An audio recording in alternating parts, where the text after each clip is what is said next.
सर्वशास्त्राब्धि पीयूषा सर्ववेदैकसत्फला सर्वसिद्धान्तरत्नाढ्य सर्वलोकैकदृक्पदा सर्वभागवतप्राण श्रीमद्भागवतप्रभो कलिध्वंसोद्भृत्य श्रीकृष्ण परिवर्तिता परमानन्दपाठाय प्रेमवर्षक्षराय ते सर्वदा सर्वसेव्याय श्रीकृष्णाय नमोऽस्तुते मदेकबन्धो मत्सङ्गिन्मद्गुरो मन्महादन मन्निस्तारकमुद्भाग्य मुदानन्दन्मुक्ते असाधु साधु दादायि नीचोदचाकर आनं च कदा श्रीमां प्रेम्णा हृत्कण्ठयोस्फुराः।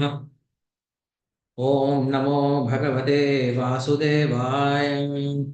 ॐ नमो भगवते वासुदेवाय। ॐ नमो भगवते वासुदेवाय। श्रीमद्भागवतं 10வது ஸ்கந்தம் 9ஆம் அத்தியாயம் பதமை 10.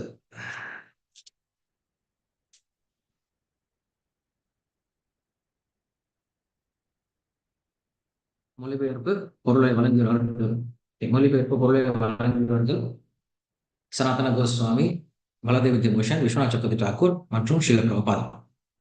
ஓகே. அவாஞ்சமானா ஜனனி சலலச் ப்ரோணி ப்ராக்ராந்த கதி சுமந்தியமா ஜவேன विश्रंसित केशबंधन च्युत प्रसूनानुगति paramrishat. Translation: Following Krishna, her thin waist overburdened by her heavy breasts, her hair loosened with flowers falling after her, Mother Yashoda quickly caught him. Commentary: Though having a large, heavy body, she quickly caught him. She caught him from behind with great affection, since he was his mother. She was his mother. While following Krishna, Mother Yashoda, her thin waist, overburdened by her heavy breast, naturally had to reduce her speed. Because of following Krishna very swiftly, her hair became loose and the flowers in her hair were falling after her. Yet she did not fail to capture her son Krishna. Commentary: One should not think that just as the yogis cannot catch Krishna, neither could Mother Yashoda. This verse explains that Yashoda's hair came undone and the flowers in her hair fell behind her as if they were following her. Chuta prasuna anugatihi. Yashoda caught Amrishat Krishna from behind. Para.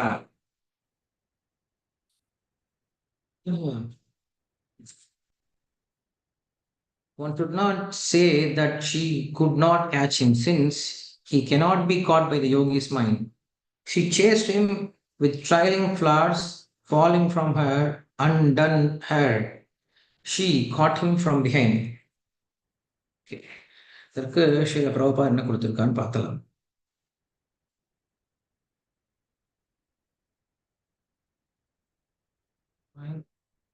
Nine, then 10. Okay. Yogis cannot capture Krishna by severe penances and austerities, but Mother Yashoda, despite all obstacles, was finally able to catch Krishna without difficulty. This is the difference between a yogi and bhakta. Yogis cannot enter even the effulgence of Krishna. Yasya prabha prabhavato jagadanta koti koti shvashesha vibhuta adi vibhuti prinno. Okay, in that effulgence there are millions of universes. But yogis and jnanis cannot enter the effulgence even after many years of austerities. Whereas bhaktas can capture Krishna by simple love and affection. This is the example shown here by Mother Yashoda. Krishna therefore confirms that if one wants to capture him, one must undertake devotion service. Bhaktya mam abhijanati yavan yaschasmi tatvatah tato mam tatvato gyatva vishate tat anantaram. Bhaktas enter even the planet of Krishna very easily. But the less intelligent yogis and jnanis, by their meditation, remain running after Krishna. Even if they enter Krishna's effulgence, they fall down. Okay? Hare Krishna. இங்க யசோதையினுடைய செய்கையானது பேசப்படுது. யசோதை நல்ல புஷ்டியா இருந்தாலும், ஏன்னா ராணி இல்லையா? So ராணி அப்படிங்கிறதுனால பெருசா வேலை இருக்காது. நிறைய சேடிமார்கள்லாம் வேலை வேலை பண்ணக்கூடிய பணிப்பெண்கள்லாம் இருப்பாங்க. ஸோ அதனால பெரிய வேலை இருக்காது. நல்லா புஷ்டியா இருக்கலாம். ஆனாலுமே கூட ரொம்ப ஆரோக்கியமாவும் இருக்கா அப்படின்னு புரிஞ்சுக்கிறோம். ஏன்னா இங்க சொல்றாங்க, ரொம்ப புஷ்டியா இருந்தாலுமே கூட ரொம்ப வேகமா ஓடுனா அப்படின்னு சொல்லப்படுது. நின்னுகிட்டே ஓடுறது கிடையாது. வேகமாவே ஓடுறாங்க. கிருஷ்ணரை பிடிக்கிறதுக்கு வேகமாவே ஓடுறாங்க.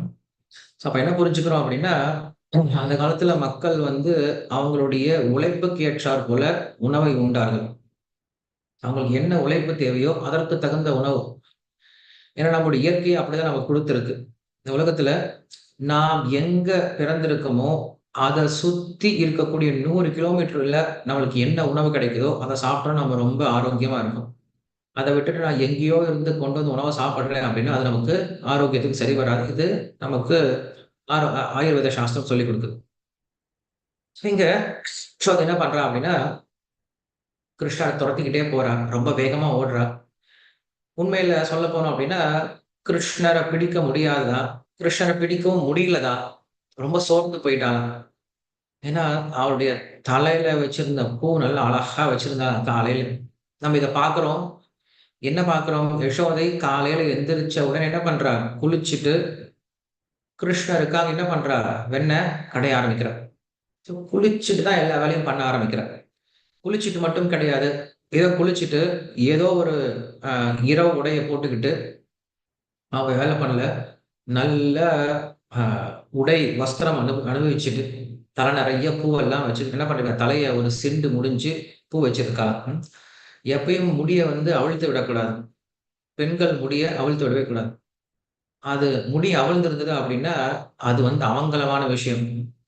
பெண்களுடைய முடி நுனி இருக்கு இல்லையா? நுனி வெளில தெரியக்கூடாது.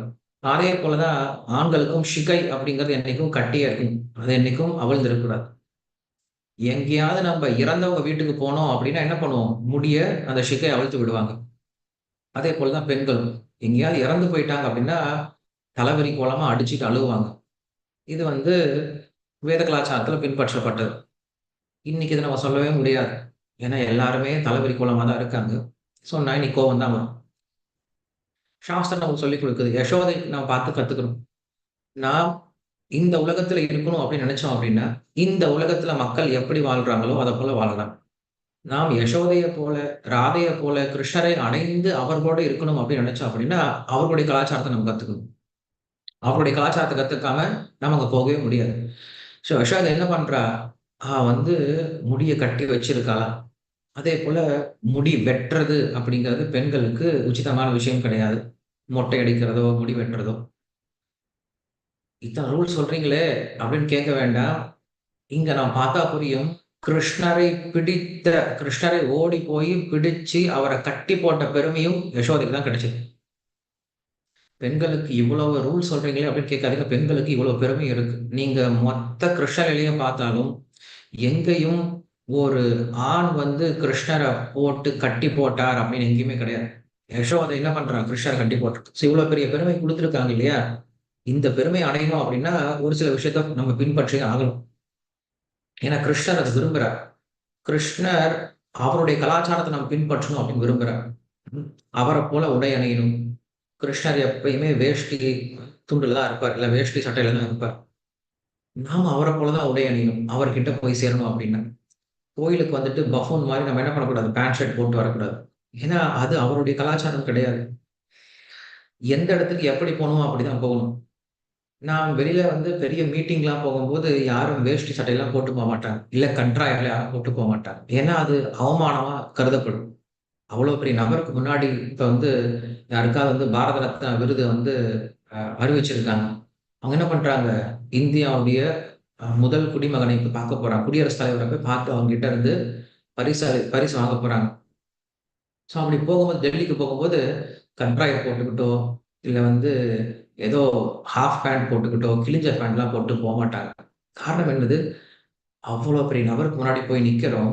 இப்ப ரொம்ப மரியாதையா, ரொம்ப நல்ல உடை அணிஞ்சுட்டு போணும் அப்படின்னு தெரியும். ஸோ அதே போல தான் நம்ம கிருஷ்ணர் முன்னாடி வரும்பொழுது, என்னைக்குமே நல்ல உடையில வரணும். நல்ல உடை அப்படின்னா, சாஸ்திரத்துல சொல்லப்பட்ட கலாச்சாரம், நம்முடைய இந்திய கலாச்சார உடையில வரணும்.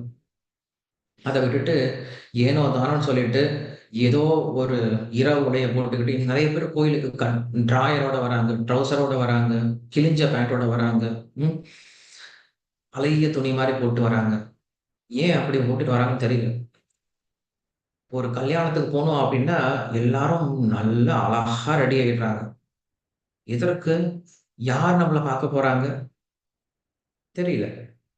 அதற்கு ரொம்ப அழகா ரெடி ஆயி போறோம். ஆனா, கோயிலுக்கு வரும்போது மட்டும் என்ன பண்றோம் அப்படின்னா, இருக்கறதுலயே பழைய துணியா எடுத்து போட்டுட்டு வரோம். கோயிலுக்கு தான போறோம். என்ன துணி போட்டு போனா என்ன? அப்படின்னு போட்டு போறோம். கிடையாது. நாம் கோயிலுக்கு போகும்பொழுது கிருஷ்ணர பார்க்க போறோம் நம்ப, அப்படின்னு நினைச்சுட்டு போணும். இல்ல கிருஷ்ணர் நம்மள பார்க்க போறார். கொஞ்சம் யோசிச்சு பாருங்க.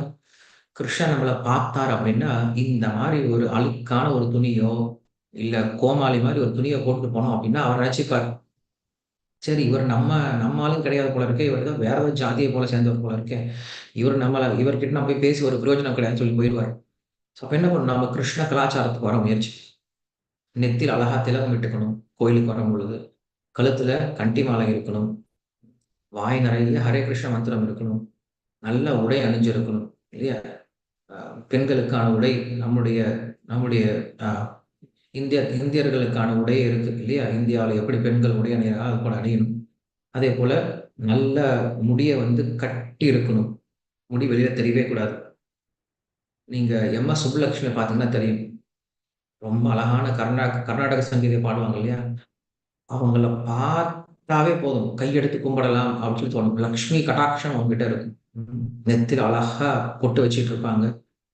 முடிய நல்லா கட்டியிருப்பாங்க. அ தன்னுடைய சேலையால உடம்ப போத்திட்டு இருப்பாங்க. ஸோ பார்க்கறதுக்கே அவ்வளவு லட்சணமா இருப்பாங்க. அவ்வளவு கட்டாட்சமா இருக்கும். லட்சுமி கட்டாட்சமா இருப்பாங்க.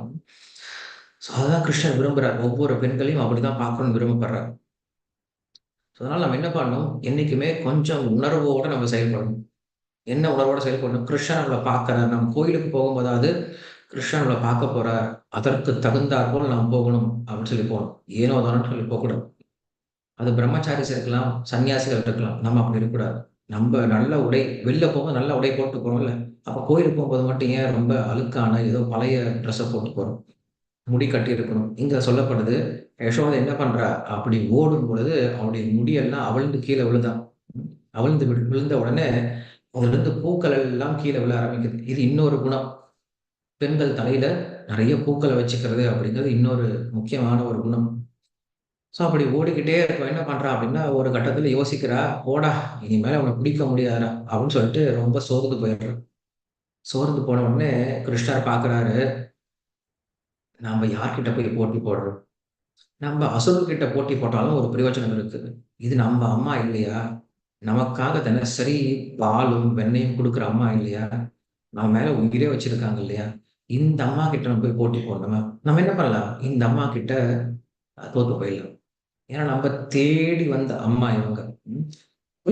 நாமா தேடி வந்து என்ன பண்ணோம்? இந்த அம்மா கிட்ட பிறக்கணும் அப்படின்னு சொல்லி வந்து பிறந்தோம். ஸோ அப்படி நாம் விரும்பி வந்து பிறந்த அம்மா இல்லையா இவங்க? நம்ம விரும்பி வந்து வளர்ந்த அம்மா இல்லையா? நம்ம வளர்க்கக்கூடிய அம்மா இல்லையா? அதனால கட்டுப்படலாம் அப்படின்னு சொல்லிட்டு என்ன பண்றாரு? கிருஷ்ணர் கொஞ்சம் மெதுவாகுறாரு. மெதுவான்னு வந்து யசோத பின்னாடி இருந்து கட்டி பிடிச்சுட்டாங்களாம். அன்போட பிடிச்சுட்டாங்க. கோவத்தோட கிடையாது. அன்போட பிடிச்சுட்டாங்க. குழந்தைகளோட நம்ம டீல் பண்ணும்போது, அன்போட டீல் பண்ண முயற்சி பண்ணணும். குழந்தைங்க அப்படிதான் இருப்பாங்க. குழந்தைங்க அப்படின்னாவே அவங்களுக்கு ஒண்ணுமே தெரியாது தான். ம். நம்ம அவங்க மேல கோவப்பட்டு ஒரு பிரயோஜனமும் கிடையாது. கொஞ்சம் யோசிச்சு பாருங்க. சின்ன உருவம். குழந்தைங்க இவ்வளவு சின்ன உருவமா தான் இருப்பாங்க. அந்த சின்ன உருவத்த நம்ம பார்த்து இவ்வளோ பெரிய உருவம், நாம இருக்கக்கூடிய இவ்வளோ பெரிய உருவம் வந்து திட்டுது, கத்துறாங்க அப்படின்னா, அவங்க பார்த்து பயப்படுவாங்க. நம்மள பார்த்து பயந்துருவாங்க. அதுக்கப்புறம் நம்மகிட்ட பேசவே பயப்படுவாங்க. ஸோ அப்படி இல்லாம யசோதா என்ன பண்றா, ரொம்ப அன்போட கிருஷ்ணரோட பின்னாடியே போய் கப்புன்னு புடிச்சுட்டாங்க. புடிச்சுட்டாங்க. சொன்னதுக்கப்புறம் இங்க ஸ்ரீல பிரபுபாதா சொல்றாரு, யோகிகளுக்கு தான் கிருஷ்ணர் கிடைக்க மாட்டாரு அப்படின்னு நாங்க சொல்றோமே தவிர, பக்தர்களுக்கு கிடைக்க மாட்டான்னு சொல்லி நினைக்காதீங்க. கிருஷ்ணர் பக்தர்களுக்கு ரொம்ப எளிமையா கிடைப்பார். கிருஷ்ணருக்கு இந்த 2 குணம் இருக்கு. ரொம்ப பெரியவரா இருப்பாரு. அதே சமயத்துல ரொம்ப எளிமையானவராவும் இருப்பாரு. கிருஷ்ணருக்கு இந்த முரண்பாடான குணங்கள் இருக்கு. ஒருத்தர் ரொம்ப பெரியவரா இருந்தாருன்னா, அவர பிடிக்கவே முடியாது. அவர நம்ம சந்திக்கவே முடியாது அப்படின்னு நெனைப்போம். ஆனா, ஒருத்தர் ரொம்ப எளிமையா இருக்காரு அப்படின்னா, அவர் கண்டிப்பா பெரியவராவே இருக்க முடியாது. ஆனா, கிருஷ்ணர் அப்படி இருக்காரு. ஒரே சமயத்துல ரொம்ப உயர்ந்த நபராவும் இருக்காரு. அதே சமயத்துல ரொம்ப எளிமையாவும் இருக்காரு. கிருஷ்ணர் ரொம்ப தூரத்திலயும் இருக்காரு நமக்கு. கிருஷ்ணர் நமக்கு ரொம்ப பக்கத்திலயும் இருந்துட்டு இருக்காரு. இது எப்படி சாத்தியமாகும்? அப்படின்னு கேட்டோம் அப்படின்னா, ஒரு முறை நாம போய் நம்மளுடைய ஏதோ சொந்தக்காரங்கள பார்க்கறதுக்காக போறோம். போகும்போது சொந்தக்காரங்க நம்முடைய சித்தப்பாவோ யாரோ நம்ம பக்கத்துல உட்கார்ந்து பேசிட்டு இருக்காங்க. இந்த பக்கம் ஒரு பையன் உட்கார்ந்து நம்ம கிட்ட பேசிட்டு இருக்கான். அப்ப அவர் சொல்றாரு, "இந்த பையன் உங்க பையன காட்டிலும் ரொம்ப தூரமா உங்க பையன் உங்க பையன காட்டிலும் ரொம்ப பக்கத்துல இருக்கான் போல இருக்கே!" அப்படின்னு சொல்லி சொல்றாரு. ஏன்னா நம்முடைய பையன் எங்கேயோ அமெரிக்கால வொர்க் பண்ணிட்டு இருக்கான்னு வச்சுக்கோங்களேன். ஸோ நம்ம பையன் ரொம்ப தூரத்துல இருக்கான். இந்த பையன் பக்கத்துல இருக்கான். அப்ப அவர் சொல்றாரு, சித்தப்பா சொல்றாரு, "இந்த பையன் உங்களுக்கு ரொம்ப பக்கத்துல இருக்கான் போல இருக்கே! உங்க பையன் தான் ரொம்ப தூரமா இருக்கான் போல இருக்கே!" அப்படின்னு சொல்லி சொல்றாரு. "அது எப்படி ஆகும் சார் அப்படி? இவன் பக்கத்திலேயே இருந்தாலும் இவனுக்கும் எனக்கும் ஒரு உறவும் கிடையாது. அதனால தூரம் தான். என் பையன் தூரத்திலேயே இருந்தாலும் அவனுக்கும் எனக்கு தான் உறவு இருக்கு. அதனால நாங்க எப்பயும் பக்கத்திலேயே தான் இருக்கோம். எப்படி? மனசுனால. இல்லையா? ஸோ அதான் இங்க பார்க்கிறோம். கிருஷ்ணர் வந்து பக்தர்கிட்ட ரொம்ப பக்கத்துல இருக்காரு. யோகிகளிடமிருந்து ரொம்ப தூரத்துல இருக்காரு. யோகிகளுக்கோ, இல்ல நாஸ்திகர்களுக்கோ பகவான் வந்து பக்கத்துல கூட வர்றது கிடையாது. ரொம்ப தூரம் போயிடுறாரு. சரி, இவ்வளவு பக்கத்துல பக்தர்களோட இருக்காரு கிருஷ்ணர். அப்ப ஏன் யோகிகள்லாம் வந்து பக்தி எடுத்துக்க மாட்டேங்கிறாங்க? அவங்களும் பக்தி செய்யலாம் இல்லையா? அவங்களும் பக்தி செஞ்சா என்ன பண்ணலாம்? கிருஷ்ணர பக்கத்துல வந்தனா இல்லையா? அவங்க ஏன் பக்தி எடுத்துக்க மாட்டேங்கிறாங்க? அப்படின்னு சொல்லி கேட்டோம் அப்படின்னா, ஒன்று அவர்களுக்கு பக்தியை பற்றிய சரியான தகவல் இல்லாத காரணம். இன்னைக்கு இருக்கிற மாரி அன்னைக்கெல்லாம் வந்து என்ன கிடையாது. நெறைய புஸ்தகங்கள்லாம் வந்து விநியோகம்லாம் கிடையாது. அன்னைக்கு வந்து அவங்களுக்கு எந்த குரு சொல்லிக் குடுக்குறாரோ, அந்த குரு என்ன சொல்லிக் குடுத்தாரோ அதான் பின்பற்றுவாங்க. ஸோ அந்த யோகியோடைய குரு வந்து பக்தர் இல்ல அப்டின்னா, அவரும் பக்தராக போறது கிடையாது. அதனால சரியான பக்த சங்கம் இல்லாதனால அன்னைக்கு என்ன பண்ணாங்க யோகிகள் எல்லாமே யோக பயிற்சி பண்ணிட்டு இருந்தாங்க. ஆனா அவங்களுக்கு எப்ப பகவானுடைய குணம் தெரிய ஆரம்பிச்சதோ, எல்லாரும் பக்தர்களா மாறிடுவாங்க. அவ்வளோதான் விஷயம். ஏன்னா இன்னைக்கு இருக்கிற மாரி அன்னைக்கு வந்து சோசியல் மீடியாலாம் கிடையாது. நியூஸ் நியூஸ் சேனல்லாம் கிடையாது. அ புஸ்தகம்லாம் வந்து பிரிண்ட் பண்ணி எல்லா இடத்துலயும் விக்கிறதெல்லாம் கிடையாது. அன்னைக்கு சாஸ்திரத்த என்ன பண்ணாங்க அப்டின்னா, குரு மூலியமா படிச்சாங்க. ஸோ அவங்களுக்கு சொல்லிக் குடுக்கக்கூடிய குரு எப்படிப்பட்ட விஷயத்த சொல்லிக் குடுத்தாரோ, அத அவங்க கேட்டு அத பின்பற்ற ஆரம்பிச்சாங்க. அப்புறம் வேற ஏதாவது ஒரு வைஷ்ணவர் எங்கேயாவது ஒரு அதிர்ஷ்டவசமா வந்து அவர்களுக்கு கிருஷ்ண பக்திய பத்தி சொல்லிக் குடுத்தாங்கன்னு வச்சுக்கோங்களேன், அவங்க கிருஷ்ண பக்தர்களா மாறிடுறாங்க. இது ஒரு காரணம். இன்னைக்கு பார்த்தோம் அப்டின்னா, யோகிகள் அப்டின்னு யாரும் பெருசா இல்ல. இன்னைக்கு யோகிகள் அப்படின்னு சொல்லி சொல்றவங்க யாரும் யோகிகளே கிடையாது. எல்லாரும் போலிகளா தான் இருக்காங்க. யோகிகள் கிடையாது. அப்படியே இருந்தாலும் அவங்க ஏன் கிருஷ்ணர வழிபட மாட்டேங்கிறாங்க அப்படின்னா, நம்பிக்கையற்ற தன்மை. கிருஷ்ணரா? ஆ இவ்வளோ இந்த பையனா? இந்த பையன வழிபட்டா எனக்கு வந்துருமா? அப்படி நம்ம என்ன பண்றோம்? அசால்ட்டா என்ன பண்றோம் அப்படின்னா, அ ரொம்ப ரொம்ப எளிமையா எடுத்துட்டு போயிடுறோம். கிருஷ்ணர் தானே, அவரு சின்ன பையன் என்ன திருடிட்டு இருப்பாரு, விளையாண்டுட்டு இருப்பாரு. அவரா பகவான்? அவர போய் நான் தியானம் பண்ணணுமா? அப்படின்னு சொல்லிட்டு அறியாமை அப்படின்னு சொல்லலாம். அறியாமையின் காரணமாக அவங்க என்ன பண்றது கிடையாது. கிருஷ்ணர் பக்கத்துல வர்றதே கிடையாது. இது 2வது முக்கியமான காரணம். ஏன் கிருஷ்ணர அவங்க வழிபடுறதில்ல அப்டின்னா. இல்ல அப்டின்னா அவங்க என்ன பண்றாங்க, சாஸ்திரத்த சரியா புரிஞ்சுக்க மாட்டேங்கிறாங்க. இன்னைக்கு சாஸ்திரம் நமக்கு எல்லார்கிட்டயும் கையில இருக்கு.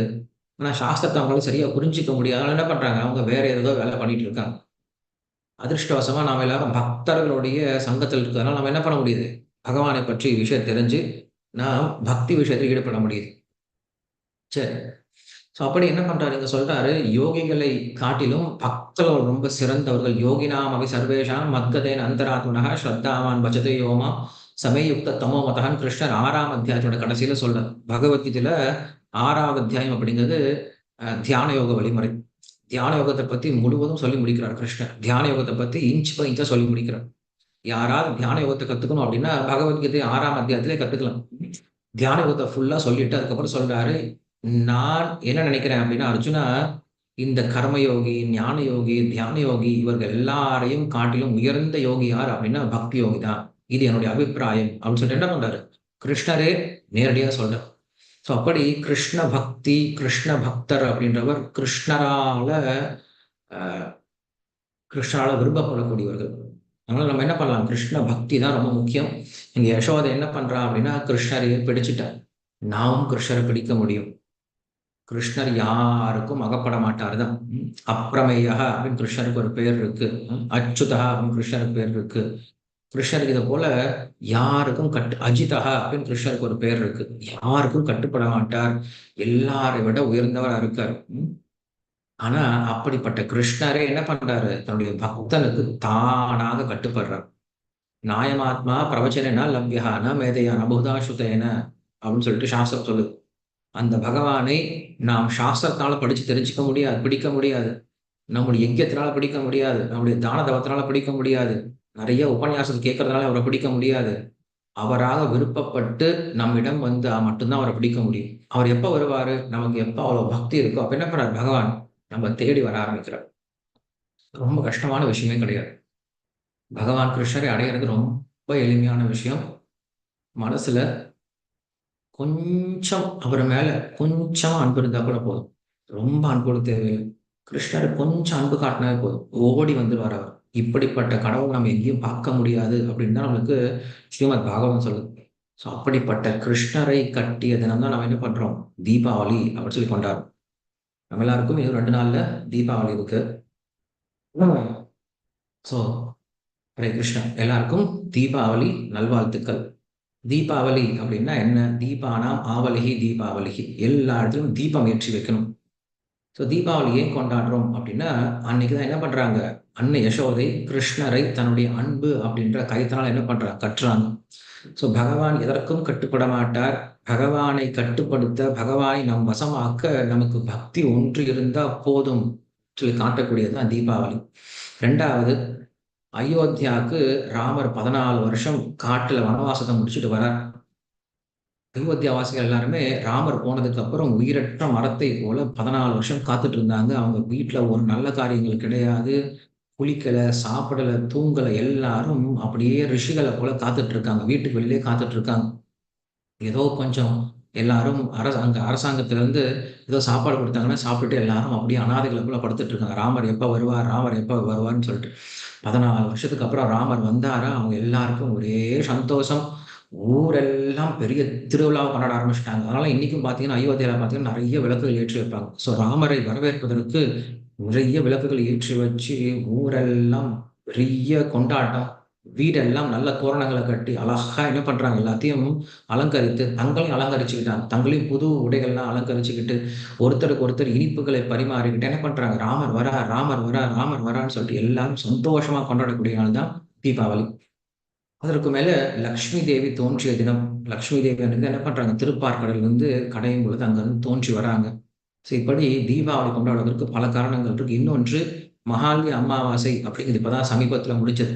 அப்ப என்ன பண்ணுவாங்க அப்படின்னா, பித்திருக்கள்லாம் கீழ இறங்கி வருவாங்க. அவங்களுக்கு பிண்ட சமர்ப்பணம் பண்ணணும். அதெல்லாம் வாங்கிக்கிட்டு அவங்க திருப்பி போணும் இல்லையா? ஸோ அதற்கு தீபாவளி அப்படின்ற தினத்துல என்ன பண்றோம் அப்படின்னா, உல்கதானம் அப்படின்னு ஒரு விஷயம் செய்வாங்க. உல்கதானம் அப்படின்னா, கம்பி மத்தாப்பு வச்சு இல்லைன்னா வந்து ராக்கெட் விடுறோம் இல்லையா? மேல போய் அ வெளிச்சத்த குடுக்குறது. ஆகாசத்துல வெளிச்சத்த குடுக்கக்கூடிய பட்டாசுகள் வெடிக்கிறது.